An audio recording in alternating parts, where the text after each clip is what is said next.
नमस्कार। आध्यात्मिक संसार में आप सभी लोगों का स्वागत है। जाप साधना जब कोई भी प्रारंभिक साधक प्रारंभ करता है, उस दशा में उसके स्थूल शरीर में कई प्रकार का परिवर्तन देखने को मिलता है, क्योंकि व्यक्ति के सूक्ष्म शरीर का विकास हो रहा होता है, जबकि प्रत्येक व्यक्ति अपने आप को स्थूल माने हुए रहते हैं, स्थूलता को प्राप्त हुए रहते हैं और इसी प्रकार संसार के सभी भौतिक भोग्य पदार्थों को अपना समझे हुए रहते हैं और पतन को प्राप्त होते रहते हैं। जब व्यक्ति आध्यात्मिक यात्रा प्रारंभ करता है, आध्यात्म के मार्ग पर आगे की ओर अग्रसर होता है, तो व्यक्ति के सूक्ष्म शरीर का विकास शुरू होता है, जिसके फलस्वरूप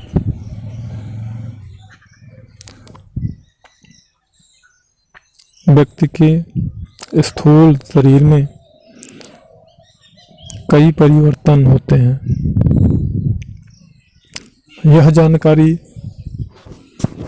अति महत्वपूर्ण और विशेष होने वाली है सभी साधकों के लिए। जो भी प्रारंभिक साधक हैं या जो एक दो अनुष्ठान कर लिए हैं, जो जाप और साधना करते हैं, ऐसे साधकों के लिए यह जानकारी अति महत्वपूर्ण है, क्योंकि अगर आपके पास पर्याप्त जानकारी नहीं है तो हो सकता है कि आप अपना जाप साधना छोड़ दें, क्योंकि जब स्थूल शरीर में परिवर्तन होता है तो कभी कभी तो साधक को ये लगता है कि मैं कुछ गलत सही तो नहीं कर रहा हूँ, या कोई बुरी शक्ति मेरे साथ कुछ गलत तो नहीं कर रही है, मेरे पितृ देवता, ग्राम देवता, कुल देवता, स्थान देवता हमसे नाराज तो नहीं हो गए हैं इस साधना को करने से। जबकि वास्तविकता यह नहीं होता है, बल्कि वास्तविकता तो यह होता है कि साधक के पास में पर्याप्त जानकारी नहीं हो, तो इसलिए कहा जाता है कि जब तक आपके पास पर्याप्त जानकारी न हो तब तक किसी भी प्रकार के अनुष्ठान, साधना को, जाप को नहीं करना चाहिए, नहीं तो आपका नुकसान हो सकता है। क्योंकि परिवर्तन ही कुछ इस प्रकार से होते हैं साधकों के स्थूल शरीर में। कभी कभी तो साधक डर के सब कुछ बंद कर देते हैं, तांत्रिक ओझा शोखा के चक्कर में पड़ जाते हैं और वहाँ पर जब बताते हैं कि मैं क्या कर रहा था, तो तांत्रिक ओझा वगैरह उसके साथ में उल्टे सीधे क्रियाएं करके सिर्फ अपना स्वार्थ सिद्ध करते हैं, धन लाभ प्राप्त करते हैं।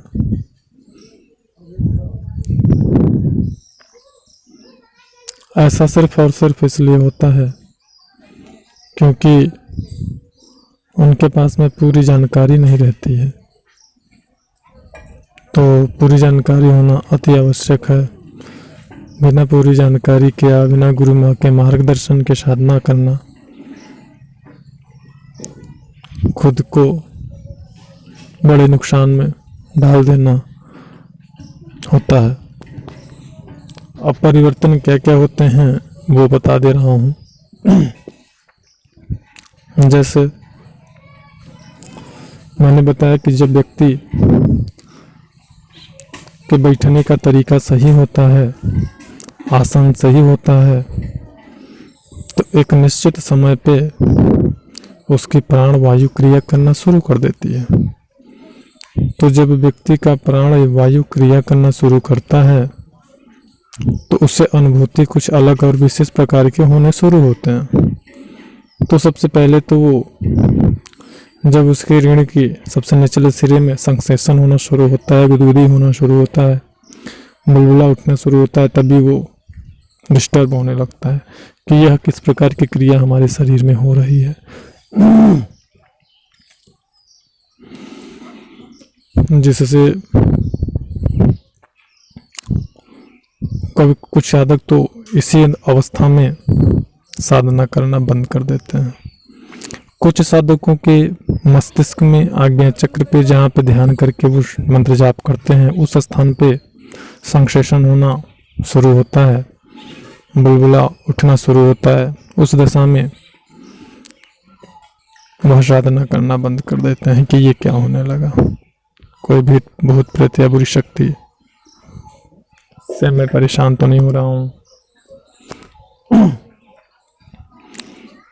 उसके बाद में शारीरिक रूप से परिवर्तन क्या होता है, जैसे बहुत ज़्यादा दुबला पतला होना और खिंचाव होना, बॉडी में अकड़न होना और कभी कभी बॉडी में पीलापन आना। अब जैसे कि व्यक्ति के जब हड्डियों में दर्द होता है, जकड़न होती है हड्डियों में, तो वो अपना डॉक्टर को दिखाना शुरू कर देते हैं। बॉडी में खिंचाव होता है तो उन्हें लगता है कि ब्लड की कमी हो गई है, जबकि ऐसा नहीं होता है।